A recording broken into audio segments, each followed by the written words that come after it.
కృష్ణా జిల్లాలో జూలై 1 నుండి ఆగస్టు 31 వరకు స్టాప్ డయేరియా క్యాంపెయిన్ చేపట్టాలని జిల్లా కలెక్టర్ డీకే బాలాజీ అధికారులను ఆదేశించారు. డయేరియా నియంత్రణ కోసం జిల్లాలో జూలై 1 నుండి ఆగస్టు 31 వరకు 2 నెలల పాటు స్టాప్ డయేరియా క్యాంపెయిన్ నిర్వహణకు కార్యాచరణ రూపొందించి పటిష్టవంతమైన చర్యలు చేపట్టాలని జిల్లా కలెక్టర్ డీకే బాలాజీ అధికారులను ఆదేశించారు. కలెక్టరేట్ లో మున్సిపల్ కమిషనర్లు, వైద్య, ఆర్డబ్ల్యూఎస్, పంచాయతీరాజ్ తదితర శాఖల అధికారులతో కలెక్టర్ సమావేశం నిర్వహించి డయేరియా నియంత్రణకు తీసుకోవాల్సిన చర్యలపై సమీక్షించారు. ఈ సమావేశంలో కలెక్టర్ మాట్లాడుతూ తాగునీటి కాలుష్యం కారణంగా డయేరియా బారిన పడే అవకాశం ఉందన్నారు. కావున తాగునీరు కలుషితం కాకుండా గ్రామాల్లో, పట్టణాల్లో తాగునీటి ఓవర్ హెడ్ ట్యాంకులు రెగ్యులర్ గా తనిఖీ చేసి క్లీనింగ్ చర్యలు చేపట్టాలన్నారు. తాగునీటిని సరైన విధంగా క్లోరినేషన్ చేయాలని ఇది చాలా ప్రాముఖ్యమన్నారు. జూలై 1 నుండి ఆగస్టు 31 వరకు 2 నెలల పాటు నిర్వహించే డయేరియా నియంత్రణ ప్రచార కార్యక్రమాన్ని 5 ఏళ్లలోపు చిన్నారులు ఎవరు డయేరియాతో చనిపోకూడదనే లక్ష్యంతో కేంద్రం ఈ కార్యక్రమాన్ని చేపట్టిందన్నారు. ఆరోగ్య సంబంధిత శాఖలు సమన్వయంతో పనిచేసి ఈ కార్యక్రమం విజయవంతం చేయాలన్నారు. ఈ సమావేశంలో DM and HO doctor G Geetabai, DEO Tahera Sultana, DPO Nageswar Nayak, జిల్లా ఆర్డబ్ల్యూఎస్ అధికారి T Sivaprasad, ZP CEO Anand Kumar, municipal కమిషనర్లు Bapiraju Subrahmanyam, P Venkateswararao, KP Venkateswararao, ICDS, PDS Suvarna తదితరులు పాల్గొన్నారు. మున్సిపల్ కార్పొరేషన్ కు సంబంధించిన అనేక వాహనాలు నిరుపయోగంగా పడి ఉన్నాయని టీడీపీ కార్పొరేటర్లు పేర్కొన్నారు. మున్సిపల్ కార్పొరేషన్ కు సంబంధించిన అనేక వాహనాలు నిరుపయోగంగా పడి ఉన్నాయని టీడీపీ కార్పొరేటర్లు పేర్కొన్నారు. మున్సిపల్ వాహనాలు ఉంచే కాటిల్ డిపోను వారు పరిశీలించారు. చిన్నపాటి మరమ్మతులు ఉన్న వాహనాలకు మరమ్మతులు చేయకపోవడంతో పలు వాహనాలు ఎందుకు పనికిరాకుండా పోయాయని వారు ఆవేదన వ్యక్తం చేశారు. మున్సిపల్ పాలకవర్గం నిర్లక్ష్యం, నిర్వహణ లోపాల కారణంగా కోట్లాది రూపాయల ప్రజాధనం నిరుపయోగమైందని వారు ఆరోపించారు. గతంలో 18 ట్రాక్టర్లు ఉండగా ప్రస్తుతం 8 ట్రాక్టర్లు మాత్రమే తిరుగుతున్నాయని, చిన్న చిన్న జేసీబీలు, క్లీనింగ్ వాహనాలు, పార్కింగ్ మిషన్లు మరమ్మతులకు నోచుకోక మూలపడ్డాయని వారు తెలిపారు. ఈ విషయం రాష్ట్ర మంత్రి కొల్లు రవీంద్ర దృష్టికి తీసుకెళ్తామని, నగరంలో పారిశుద్ధ్య పరిస్థితుల మెరుగుదలకు చర్యలు తీసుకుంటామన్నారు. డీపీ కార్పొరేటర్లు చిత్తజల్లు రాము, దేవరపల్లి అనిత, సమతా, కీర్తి, అన్నం ఆనందులు ఈ కార్యక్రమంలో పాల్గొన్నారు. అందరికీ నమస్కారం. ఈరోజు మంత్రివర్యులు కొల్లు రవీంద్ర గారి ఆదేశాల మేరకు మచిలీపట్నం ప్రక్షాళన మన వెహికల్ డిపో నుంచి స్టార్ట్ చేయడం జరిగింది. ఒకసారి చూస్తే మనం ఎప్పుడన్నా వార్డులో ఏదైనా రిపేర్, మనకి ఏదైనా చెత్త లిఫ్ట్ చేయాలంటే ట్రాక్టర్ లేదంటారు. ఎందుకంటే ఇక్కడ ట్రాక్టర్లన్నీ అలా డంపింగ్ యార్డ్లో లాగా పడేశారు. దానికి కనీసం మెయింటెనెన్స్ లేకుండా, దాన్ని యూజ్ చేసుకోవాలనే ఒక ప్రణాళిక ఏమీ లేకుండా అన్నిటినీ గాలికి వదిలేశారు. ఒక బోర్డులో మాత్రమే స్వచ్ఛ ఆంధ్రప్రదేశ్, ఇక్కడ చూస్తే ఎంత స్వచ్ఛంగా ఉందో తెలుస్తుంది. కనీస అవసరాలకి వినియోగించబడే వెహికల్స్ కూడా మెయింటెనెన్స్ లేకుండా ఇప్పటిదాకా ఎంత ఇబ్బందులకు గురి చేశారో వీటన్నిటినీ త్వరలోనే ఒక మంచి ప్రణాళికతో మచిలీపట్నము ఆంధ్రప్రదేశ్లోనే స్వచ్ఛ ఆంధ్రప్రదేశ్లో మచిలీపట్నాన్ని ఒక ఆదర్శంగా తీసుకుని ఎలా ఉండాలో చేసే విధంగా కొల్లు రవీంద్ర గారు రూపకల్పన చేస్తున్నారు. దానిలో భాగంగానే కొత్త వెహికల్స్ అన్నీ ప్లాన్ చేస్తున్నారు. ఇక్కడ చూస్తే జేసీబీ కొత్తది కొనాలి అంటున్నారు. ఉన్న వాటినేమో స్క్రాప్కి ఇలా పడేశారు. అలాగే ఫాగ్ మిషన్స్, కరోనాలో ఎంతో ఖరీదు ప్రజలకి ఉపయోగపడేలాగా ఒక వెహికల్ తయారు చేసి ఇస్తే దాని పరిస్థితి ఇలా తుప్పుగట్టిపోతుంది. ఒక పక్కన మనకి చెత్త తీసుకెళ్లే వెహికల్స్ క్లీన్ చేసుకునే ఫెసిలిటీ కూడా వెహికల్ డిపోలో లేదు. మోటార్ కాలిపోయి, వాటర్ పైప్ లైన్ కూడా ఇరిగిపోయి అంత అధ్వానంగా ఉంది. ఇవన్నీ త్వరలోనే కరెక్ట్ చేస్తామని ప్రజలందరికీ తెలియజేస్తున్నాము. అలాగే ఏ సమస్యలు ఉన్నా ఇప్పటిదాకా ఒకదారి, ఇప్పటి నుంచి ఇంకొక విధంగా మచిలీపట్నం అభివృద్ధి ఉంటుంది. అలాగే మీ అందరి కోసము వారంలో ఒకరోజు రవి గారు పెట్టే ప్రజా దర్బార్కి మీ సమస్యలన్నీ తీసుకొచ్చి మీరు ఆయనకి చెప్పవచ్చు. మార్నింగ్ 5కి వచ్చామండి. ఇక్కడ ఏంటి అసలు సిచ్యువేషన్ ఏంటి అనేది, ప్రజల సొమ్ముని ఎంత సర్వనాశనం చేశారో ఈ 4 ఏళ్ల నుంచి 5 ఏళ్ల నుంచి వైసీపీ నాయకులు ఈ మన మచిలీపట్నం శానిటేషన్లో ఇంత ప్రాబ్లం కారణం ఏంటనేది మీ కళ్ళ కట్టినట్టు చూపిస్తున్నామండి. ఈ డిపోలు చూడండి. మనం ఇంట్లో ఏదైనా ఒక వస్తువు పాడైపోతేనే మనం దాన్ని మెయింటెనెన్స్ చేసుకుంటాం. అలాంటిది ఇది మనది కాదులే అని ప్రజల సొమ్ము, కష్టపడి కట్టిన పన్నుల రూపాయలు కట్టిన ప్రజల సొమ్ముని సర్వనాశనం చేసి పెట్టారండి. కోట్ల రూపాయలు ఖరీదు చేసే మెటీరియల్ని ఎంత భయంకరంగా, ఎందుకంటే చెత్త పన్ను రూపంలో ఒక మచిలీపట్నంలో నియోజకవర్గంలో 10 కోట్లు వసూలు చేశారండి. ఇదే మున్సిపాలిటీ, ఇది వైసీపీ గవర్నమెంట్ ఉన్నప్పుడు. అలాంటిది ఎందుకు మెయింటెనెన్స్ చేయలేకపోయారు? ఈరోజు చెత్త పెరిగిపోయింది. ఎక్కడ అడిగితే ట్రాక్టర్ రిపేర్ అని అన్నారు. అందుకని మేము ఈరోజు ఎంక్వైరీకి వచ్చామండి. అసలు దేనికి వచ్చి ఏమైంది అని టీడీపీ గవర్నమెంట్లో 2014-19లో 19 ట్రాక్టర్లు తిరిగాయండి, 18 ట్రాక్టర్లు తిరిగాయి. ఈరోజు 8 తిరుగుతున్నాయి. అంటే మీరు అర్థం చేసుకోండి మచిలీపట్నం ప్రజలారా ఎంత అధ్వానంగా తయారైందో మన మచిలీపట్నం శానిటేషన్ విభాగం. 8 ట్రాక్టర్లు మన మచిలీపట్నంలో చెత్త ఎంత డంపింగ్ చేయగలం. ఈ వ్యాన్లు ఉన్నాయి చూసారు, క్లాబ్ వ్యాన్లు అవన్నీ ఏంటంటే వెళ్తే మా అక్కడ డంపింగ్ యార్డ్లో ఇరుక్కుపోతున్నాయి. అవి పైకి ఎక్కలేక మినిమం 1 hour 2 hours పడుతుంది. అందుకని మనకు ట్రాక్టర్లు ఉంటే కనుక ఇమ్మీడియట్లీ మనం డంపింగ్ యార్డ్లో డంపింగ్ చేసి వెంటనే వాటిలోకి వచ్చేయచ్చు. అలాంటిది ఈరోజు మచిలీపట్నాన్ని ఇంత దోమలమయం చేసిన ఈ వైసీపీ గవర్నమెంట్కి మీరు బుద్ధి అయితే చెప్పారు. కానీ రవి గారి ఆదేశానుసారం దీన్ని మన మచిలీపట్నాన్ని మోడల్ మచిలీపట్నంగా తీర్చిదిద్దడానికి రవి గారు కంకణం కట్టుకున్నారు. ఒక 10 రోజుల్లో ఈ మున్సిపాలిటీ ప్రక్షాళన అయితే మొదలవుద్ది. మీరందరూ రాబోయే రోజుల్లో మచిలీపట్నం స్వచ్ఛ మచిలీపట్నం చూస్తారు, గ్యారంటీ. దానికి మేము నమ్మకంగా ఉన్నాం మా రవి గారు. ఎందుకంటే మీకు తెలుసు 2014-19లో కోనే సెంటర్ నుంచి గార్డెన్స్ ఎలా చేశారు, ఎక్కడ రిజర్వాయర్లు ఎలా కట్టారు, మచిలీపట్నం అభివృద్ధికి ఎన్ని బాటలు ఆయన వేశారని మీకు అందరికీ తెలుసు. ఈరోజు మచిలీపట్నంలో శానిటేషన్ విభాగం 100% ఫెయిల్ అండి. మేము ఫస్ట్ ఇక్కడి నుంచే మొదలుపెట్టాం, ప్రక్షాళన కూడా శానిటేషన్ నుంచే మొదలుపెట్టాం. దయచేసి మచిలీపట్నం ప్రజలారా. రాష్ట్ర మంత్రివర్యులు కొల్లు రవీంద్ర గారి సూచనల మేరకు మేము కార్పొరేటర్లు అందరం కలిసి ఇక్కడ వెహికల్ డిపోలో పర్యటించడం జరిగింది. దీంట్లో మా తోటి కార్పొరేటర్లు చెప్పినట్లుగా పనులన్నీ అస్తవ్యస్తంగా ఉన్నాయి. రవీంద్ర గారు ఏదైతే 2014-19 చేసిన అభివృద్ధి కార్యక్రమాలు ముందుకు వెళ్ళకపోగా అలాగే అవి కూడా నత్తనడక నడుస్తూ దానికి కూడా మెయింటెన్స్ లేక వెహికల్స్ అన్నీ చాలా ఇబ్బంది పడి మచిలీపట్నం ప్రజలందరూ శానిటరీ విషయంలో చాలా ఇబ్బందులు పడుతున్నారు.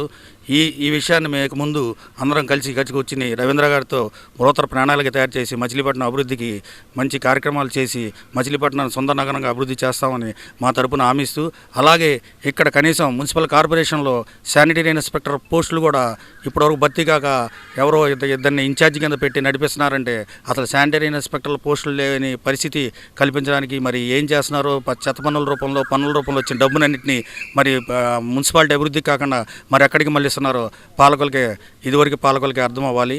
ఇక ముందు మీరు రవీంద్ర గారు చెప్పినట్టుగా వారానికి ఒకరోజు ప్రజా దర్బారు వచ్చిన టైంలో ప్రజలందరూ కూడా మీ సమస్యలు చెప్పండి.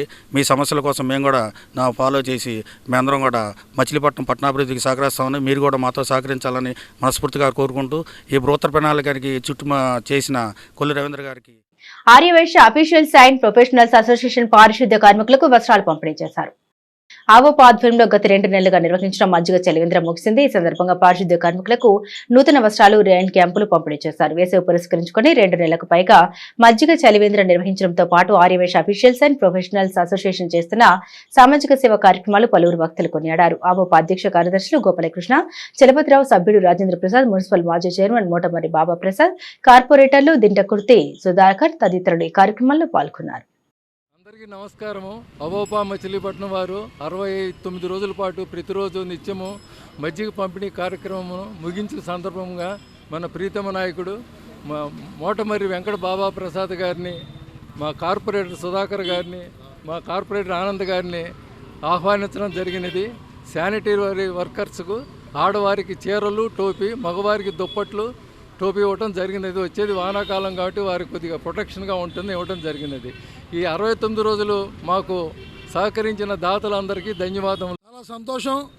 మచిలీపట్నం అవోపా వారు ఎప్పుడు కూడా బోలు సేవా కార్యక్రమాలు చేస్తారు. కానీ ఈ వేసవి కాలంలో మరి చలివేంద్రాన్ని ఏర్పాటు చేసి ప్రతిరోజు కూడా దాతల సహకారంతో మజ్జిగ చుట్టుపక్కల గ్రామాల నుంచి వచ్చే ప్రజలకు కానీ ఇక్కడ హాస్పిటల్కి వెళ్ళే వాళ్ళందరికీ కూడా మజ్జిగ వితరణ చేశారు. అవోపా అధ్యక్షులు గోపాలకృష్ణమూర్తి గారికి, చలపతిరావు గారికి, మిగతా సభ్యులందరికీ కూడా పేరు పేరున కూడా హృదయపూర్వక ధన్యవాదాలు, శుభాకాంక్షలు. వేసవి కాలంలో జనాలకి మజ్జిగ జాగ్రత్త తీర్చినందుకు వారందరూ కూడా ప్రత్యేకంగా అభినందనలు.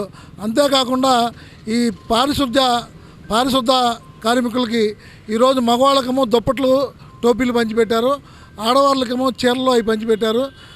మరి ఇంకోసారి ప్రత్యేకంగా అభినందనలు తెలియజేస్తూ అవోపా వారు మచిలీపట్నంలో ఎప్పుడు కూడా పేదవాళ్ళకి చదువుకోవడానికి స్కాలర్షిప్లు, మొక్కల పంపిణీ కార్యక్రమం, ఏదో ఒక సేవా కార్యక్రమం వారి వంతు చేస్తూ ఉంటారు. వారు ఇంకా మనల్ని సేవా కార్యక్రమాలు చేయాలి, మన రాష్ట్రంలో ఒక ఉన్నత స్థానాన్ని సంపాదించుకోవాలని చెప్పి కూడా స్థానిక 5 రోడ్ల సెంటర్ నందు అవోపా వారు ప్రతి సంవత్సరం కూడా ఇక్కడ మజ్జిగ పంపిణీ కార్యక్రమం చేస్తారు. అలాగే ఈ సంవత్సరం కూడా కార్యక్రమం చేశారు. 69 రోజులు పూర్తి చేసిన సందర్భంగా ఇక్కడ ఈ రోజున ముగింపు సందర్భంగా ఈ యొక్క పారిశుద్ధ కార్మికులకి ఆడవారికి చీరలు, మగవారికి దుప్పట్లు, టోపీలు ఇవ్వడం జరిగింది. మరి ఈ యొక్క అవపా సంస్థ తరఫున ప్రతి ఒక్కరికి పేరు పేరున హృదయపూర్వక ధన్యవాదాలు తెలుపుకుంటూ, అలాగే ఈ రోజున ఎవరింట్లో వాళ్ళు పనిచేసుకోవడానికే గగనమైన ఈ రోజుల్లో మరి వాళ్ళు వయసు పక్కన పెట్టి అందరూ కూడా కలిసిమెలిసి ఈ రోజున ప్రతి సంవత్సరం కూడా కార్యక్రమం చేయడం అనేది చాలా అరుదు. మరి వాళ్ళందరికీ కూడా నిండు నూరేళ్ళు ఆరోగ్యాలతో ఉండాలని కోరుకుంటూ వాసవి క్లబ్ ఆధ్వర్యంలో సర్కార్ తోట వాసవి వృద్ధాశ్రమంలో వృద్ధులకు అన్నదాన కార్యక్రమం నిర్వహించారు. వాసవి క్లబ్ వనితల సంయుక్త ఆధ్వర్యంలో సర్కారు తోటలోని వాసవి వృద్ధాశ్రమంలో వృద్ధులకు అన్నదాన కార్యక్రమం నిర్వహించారు. అనంతరం వృద్ధుల్ని సత్కరించారు. ఈ కార్యక్రమంలో వృద్ధుల కుటుంబ సభ్యులు మరియు వాసవి క్లబ్ ప్రతినిధులు, టి రంగనాయకులు, జల్లూరి దివ్యశ్రీ, అన్నం అశోక్, వికేఎన్ మూర్తి, జయవరపు ప్రసాద్, జల్లూరి ప్రసాద్ పాల్గొన్నారు. Vasavi club Vanitha, Vasavi club couples, Vasavi club gents అందరూ సంయుక్తంగా ఈరోజు చిన్న సన్మాన కార్యక్రమం ఏర్పాటు చేసి కేక్ కటింగ్ ఏర్పాటు చేశాము. ఇక్కడ ఉన్న ఈ వృద్ధాశ్రమానికి ఈరోజు లంచ్ కూడా డొనేట్ చేస్తున్నాము. ఈ సందర్భంగా సురేష్ గారిని, వాళ్ళ ఫ్యామిలీని అందరినీ నేను మనస్ఫూర్తిగా అభినందిస్తున్నాను. ఇలాగే ఆయన సర్వీస్ ప్రోగ్రామ్స్ అన్ని కంటిన్యూ చేస్తూ మంచి పేరు ప్రతిష్టలు తీసుకోవాలని చెప్పి మచిలీపట్నానికి మనస్ఫూర్తిగా కోరుకుంటున్నాను. మండలికి సెక్రటరీ, అలాగే గాంధీ బొమ్మ శివాలయం గుడిలో సెక్రటరీ పోస్టులు తీసుకున్నారు. ఇంకా ఎన్నో సేవా కార్యక్రమాలు చేస్తూ ఉంటారు. ప్రజలందరికీ కూడా అందరికీ కావాల్సిన అభిమానంగా అందరినీ ఆదరిస్తూ ఎవరికి ఏ సహాయం కావాలన్నా ఆయన ఇది లేదు అది లేదు అనకుండా ఎవరికి ఏది కావాలో గుర్తించి ఆ సేవా కార్యక్రమాలని నలుగురు దాతల సహకారంతో చేస్తూ ముందుకి చాలా వరకు ఈ క్లబ్ సేవా కార్యక్రమాలు ఈరోజు మా వాసవి అంటేనే సేవ. ఏ మనిషి అయినా సరే మనకి ఉన్న దానిలో 10 మందికి సేవ చేస్తూ ఎవరికి ఏ ప్రాబ్లం వచ్చినా కూడా మన సంస్థ ఉంది, మనం ఉన్నాము అనే ఇదిగా మన సంస్థల్ని 3 సంస్థల్ని ఈ రోజున మచిలీపట్నంలో ముందుకు తీసుకెళ్తూ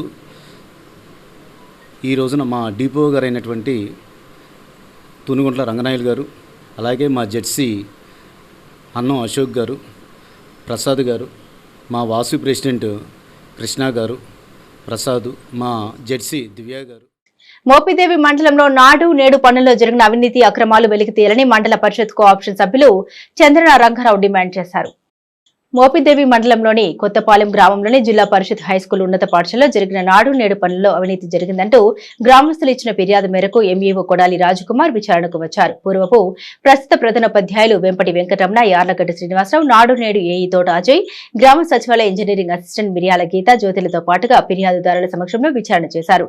డబ్బులు చెల్లించడం జరగని పనులను రాజకుమార్ దృష్టికి రంగారావు, ఎంపీటీసీ సభ్యురాలు మత్తి లత, గ్రామ ప్రముఖులు దుట్టా శివరాజయ్య, దుట్టా రవీంద్రనాథ్ ఠాగూర్లు తీసుకెళ్లారు. చేసిన పనుల్లో నాణ్యత లోపించిందని ఆరోపించారు. పూర్తి స్థాయిలో విచారించి అవినీతికి పాల్పడిన వారిని కఠినంగా శిక్షించాలని ఈ సందర్భంగా చెందిన రంగారావు డిమాండ్ చేశారు.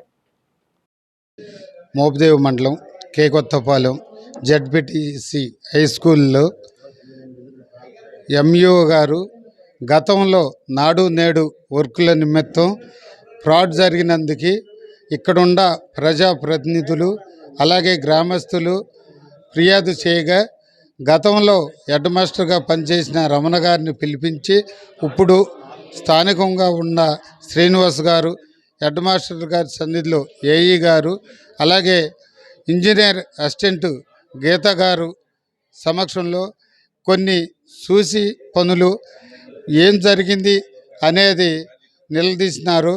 నిలదీస్తే రమణ మాస్టర్ గారు గతంలో వర్క్ చేసిన అన్నిశెట్టి బాబురావు అనే అతనికి చైర్మన్ గారు కమిటీ మెంబర్లు తీర్మానం చేసి నాకు లెటర్ ఇచ్చారు. నేను చెక్కు పరంగా కొంత అమౌంట్ ఇచ్చాను. దానికి అనిశెట్టి బాబురావు అనే అతను వర్క్ చేయలేదు. అతను ఎన్నోసార్లు ఎన్నో పర్యాలు అతని ఇంటికి వెళ్ళి కూడా వర్క్ చేయండి, అది నేను సంతకం చేశా కాబట్టి నేను బాధ్యుని అవుతానని రిక్వెస్ట్ చేశాను. అయినా అతను సహకరించలేదు అనే మాట మా అందరిలో సమక్షంలో చెప్పినారు. అలాగే వీళ్ళు ఏఈ గారు కానీ ఇద్దరు హెడ్ మాస్టర్లు కానీ అది సోమవారానికి వాళ్ళ ఇంజనీరింగ్ విభాగం వాళ్ళు ఇచ్చేదాన్ని రిపోర్టును బట్టి అవన్నీ పరిశీలించి ప్రధాన ఉపాధ్యాయులు ఇచ్చినటువంటి చెక్కులను పరిశీలించి పడినటువంటి ఆరోపణను బట్టి మరి ఒక నిర్ధారణకి సోమవారానికి మళ్ళా సమావేశం ఉంది. ఆ సమావేశంలో ఓ పూర్తి సమాచారం మరి గ్రామస్తులకి మీడియా మిత్రులకి అందించాలి. గ్రామస్తుల మౌఖిక అభ్యర్థన మేరకు నాడు నేడు ఫేజ్ 2లో అవకతవకలు జరిగినవని ఆరోపణలతో ఈరోజు ఈ పాఠశాలను సందర్శించాం. మరి ఈ సందర్శనలో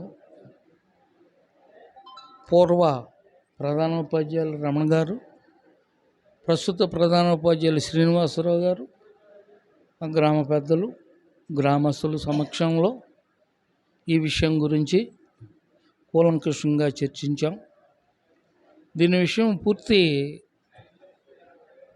రిపోర్టు సోమవారం నాడుకి పూర్తిగా వస్తుందని, మరి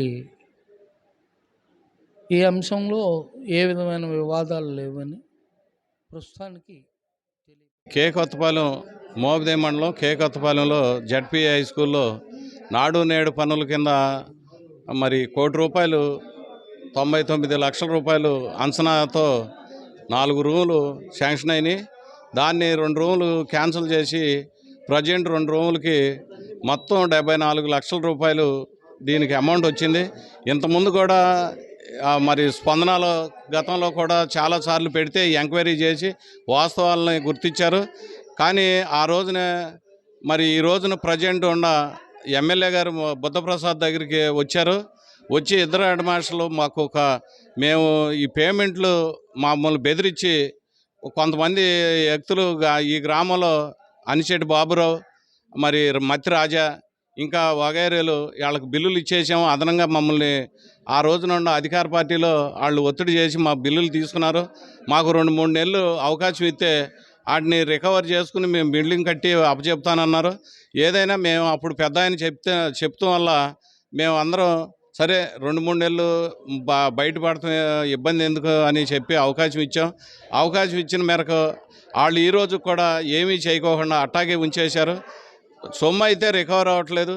వాళ్ళకి ఇచ్చిన చెక్కులు అదనంగా ఇచ్చిన వాటిని రికవర్ చేసి ఈ రోజునే మళ్ళీ ఈయన ఎంఏఓ గారు, హెడ్ మాస్టర్లు ఇద్దరు వచ్చి ప్రజెంట్ ఏఈలు వీళ్ళందరూ వచ్చి మొత్తం అవకతవకలు ఆ రోజు నుంచి జరిగిన అవకతవకలు ఇప్పుడు కూడా ఒప్పుకున్నారు.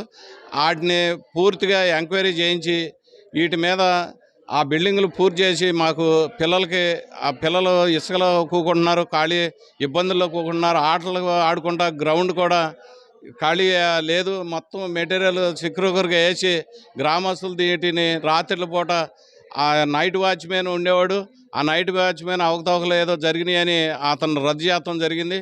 కొత్తగా మళ్ళీ వాచ్మెన్ వేయలేదు. ఆ మెటీరియల్ ఎవరికాళ్ళే పట్టుకెళ్ళిపోతున్నారు. ఈ గవర్నమెంట్ సొమ్ము దుర్వినియోగం అయిపోతుంది. కానీ తక్షణమే చర్యలు పై అధికారులు వీటి మీద ఎంక్వైరీ చేసి ఈ సొమ్మును కాపాడి ఆ బిల్డింగులు పూర్తి చేసి మా పిల్లలకి మా ఊరికి అప్పచెప్పాలని. జిల్లాలో రైతు బజార్ల ద్వారా టమాటాలు విక్రయించడానికి జిల్లా ధరల పర్యవేక్షణ కమిటీ నిర్ణయించిందని జిల్లా జాయింట్ కలెక్టర్ గీతాంజలి శర్మ తెలిపారు. జిల్లాలో రైతు బజార్ల ద్వారా టమాటాలు విక్రయించడానికి జిల్లా ధరల పర్యవేక్షణ కమిటీ నిర్ణయించిందని జిల్లా జాయింట్ కలెక్టర్ గీతాంజలి శర్మ తెలిపారు. కలెక్టరేట్లో జాయింట్ కలెక్టర్ ఛాంబర్లో జిల్లా ధరల పర్యవేక్షణ కమిటీ సమావేశం జాయింట్ కలెక్టర్ అధ్యక్షతన జరిగింది. రైతు బజార్లలో కూరగాయలు, ఇతర నిత్యావసరాల ధరలు కమిటీ సమీక్షించింది. జాయింట్ కలెక్టర్ మాట్లాడుతూ అధిక ఉష్ణోగ్రతల వల్ల టమాటాల దిగుబడి గణనీయంగా తగ్గిందని, ఏటా ఇదే పరిస్థితి నెలకొంటుందని అన్నారు. చిత్తూరు జిల్లాలోని టమాటా కిలో 60 నుండి 88 రూపాయల వరకు ఉందన్నారు. అంతర్జాలం ద్వారా ఏ ప్రాంతాల్లో టమాటా ధరలు తక్కువగా ఉన్నాయో తెలుసుకుని అక్కడ కొనుగోలు చేసి లాభాపేక్ష లేకుండా సాధారణ పరిస్థితులు నెలకొనే వరకు వ్యవసాయ మార్కెటింగ్ శాఖ ద్వారా ప్రభుత్వమే నేరుగా రైతు బజార్లలో విక్రయించడానికి నిర్ణయించినట్లు తెలిపారు. అధిక నిల్వల్ని నియంత్రించడానికి జిల్లాలోని నిత్యావసర టోకు వ్యాపారస్తులందరికీ తమ స్టాక్ వివరాలు ప్రతి శుక్రవారం తప్పనిసరిగా భారత ప్రభుత్వం వెబ్ పోర్టల్ నందు నమోదు చేయాలని జాయింట్ కలెక్టర్ తెలియజేశారు. ప్రభుత్వ ఆసుపత్రి సమీపంలోని గంగానమ్మ ఆలయంలో పూర్ణిమ సందర్భంగా అన్నదానం నిర్వహించారు. ప్రభుత్వ ఆసుపత్రి సమీపంలోని గంగానమ్మ ఆలయంలో పూర్ణిమ సందర్భంగా అమ్మవారిని ప్రత్యేకంగా అలంకరించి విశేష పూజలు జరిపారు. అనంతరం భక్తులకు అన్నదానం నిర్వహించారు. ప్రతి నెల పూర్ణిమ రోజున అమ్మవారికి ప్రత్యేక పూజలతో పాటుగా భక్తులకు అన్నదానం జరుపుతున్నట్లు ఆలయ నిర్వాహకులు తెలిపారు. పెద్ద సంఖ్యలో భక్తులు ఈ కార్యక్రమాల్లో పాల్గొన్నారు. మచిలీపట్నం గవర్నమెంట్ హాస్పిటల్ సెంటర్లో వేసి ఉన్న గంగానమ్మ తల్లి మహాసత్యమైన తల్లి తిరణాలుగా భోజనాలు అన్నదాన కార్యక్రమం చాలా జయప్రదంగా జరుగుతుంది. గత 40 నెలలుగా జయప్రదంగా తల్లి కాపాడుతూ ఈ భోజనం అనేది అందరికీ ప్రసాదం కింద అనుకుని అందరు జనం శుభ్రంగా వస్తున్నారు. ఆ భక్తులందరూ ఇంకా రావాలని కోరుకుంటున్నాం.